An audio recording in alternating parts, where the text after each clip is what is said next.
تفتكر تقدر تعيش كام يوم لو رجعت بالزمن للعصر الجراسي؟ اليوم الأول، بتفتح عينك وسط غابة من النباتات العملاقة. الجو حر جدا ومخنوق، كل اللي حيلكك سكين صغير ونص إزازة مية، ومن بعيد سامع زئير بيرج الأرض تحتك. اليوم التاني، كائن مجنح مرعب بيعدي فوقك، ظله لوحده بيضلم السما. بتلزق في أقرب صخرة وضربات قلبك سريعة جدا، البقاء هنا للأقوى وبس. اليوم التالت، رأيك تشرب من جدول مية تتصدم بأثار أقدام ديناصور ضخم. بتهرب بأقصى سرعتك لما تحس بخطوات تقيلة بتهز الأرض وراك.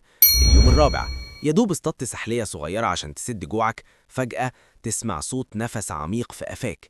نظرة واحدة من ديناصور لاحم بتخليك تطير من الرعب عشان تنقذ حياتك. اليوم الخامس، بتلاقي كهف تستخبى فيه. بالليل تسمع صوت مخالب بتخربش في الصخر بره، بتضم نفسك وبتدعي الصبح يطلع. اليوم السادس، بتقرب من ديناصورات أكلة عشب مسالمة عشان تشرب. فجأة وحش مفترس بيهجم ويخلص عليهم في ثواني. العطش والجوع حدوا حيلك، بتسند على شجرة وتلاقي فك ضخم مليان أسنان حادة بيقفل عليك.